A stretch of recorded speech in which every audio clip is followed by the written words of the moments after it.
Your mission, shall you choose to accept it, is to get rid of cupped tires. How do we do so? Well, I watched the video on YouTube, so I can't take credit for this, but I thought it was a pretty good idea, but I added my own little twist on it. So here we go. I've got these Wrangler mud terrains, and they got some cupping on them. Not too bad in the center, but definitely on the edges. When you ride on it,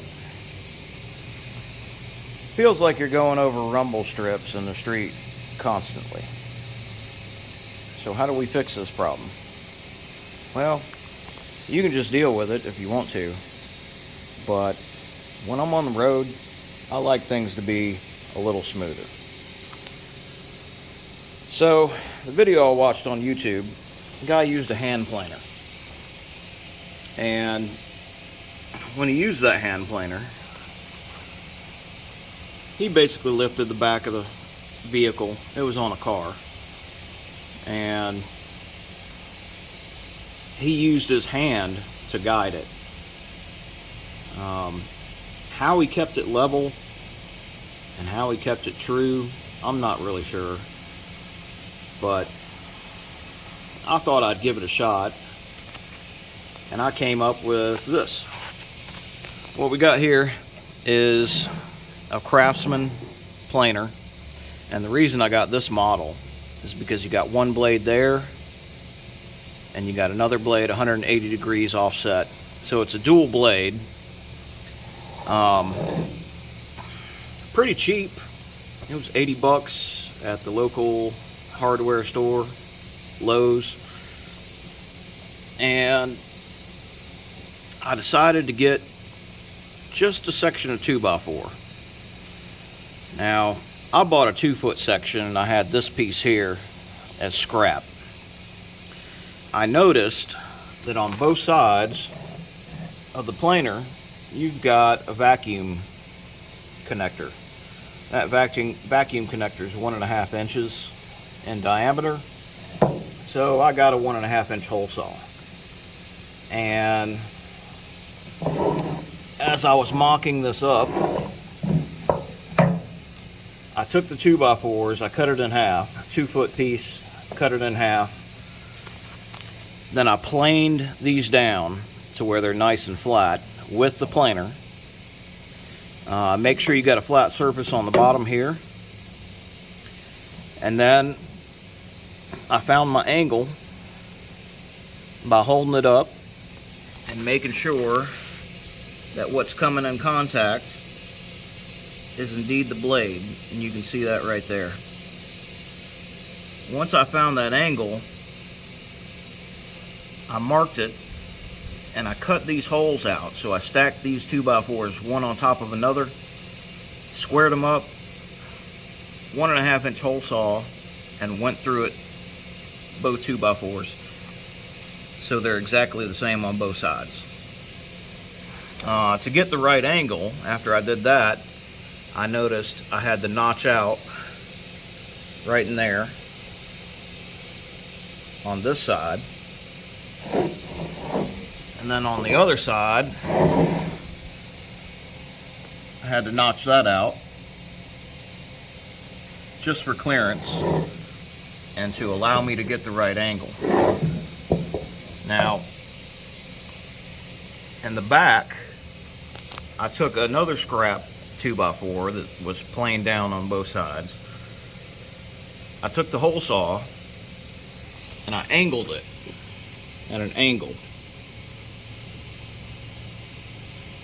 Cut an angled 1.5 inch cut through the back to recess this handle in.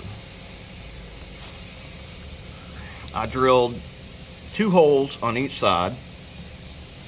Okay. Once I drilled 2 holes on each side, I had to countersink them a little bit. My screws weren't long enough, so I just took a larger drill bit, went down about 1/3 of the way so that these screws would bite into the center board. Put the 2 front screws in first. This one on this side and the same one on the other side. Then you can mate your surface just like that.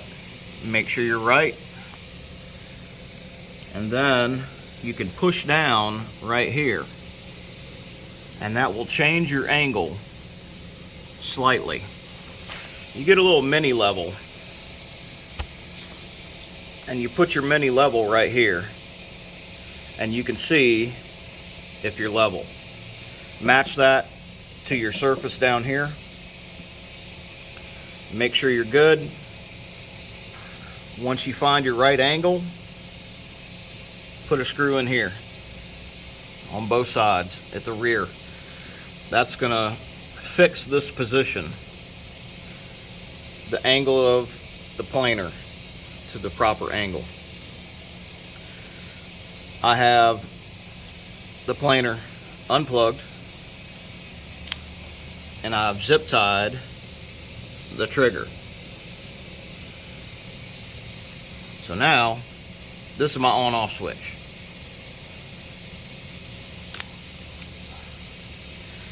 You can make any adjustments that you need to with the depth of the cut. I think it goes up to 1/16 of an inch. You're going to go really slow and you're going to make your cuts. Now you can have a buddy, you can put the vehicle in neutral, you can have a buddy turn the tire for you nice and slow. That's probably the safer way to do it. On my Gen 3 4Runner here, I have done the known as the gray wire mod, where I can lock my rear wheels. So I'm going to lock those and I'm going to put it in drive. Both wheels are going to be locked, and I'm going to adjust the e-brake to where I get a nice slow pace on the spinning of this wheel. So I'm going to create just enough drag to slow the drive line down, and then I'm going to utilize this tool to shave the ends here. I may touch up the centers just to make sure they're good. Overall goal, try and get it to ride smooth. Am I going to lose a little bit of tread life? Most definitely. I got these tires used. I got them at a pretty good deal. So really these tires are part of my build until I decide exactly which tires I'm going to go with. Being that I got into these tires so cheap, I'm not heavily invested in them. If I lose a little bit of tread life, I don't care. The ride quality is more important to me. So that's the setup. If you like it, please comment. Feel free to subscribe. I don't have a lot of content out there, but I do plan on making some more, especially with the 3rd Gen 4Runner. That's the project coming along. Had it for a while. I've been doing some things to it lately. Plan on posting some more videos. And thank you guys for watching.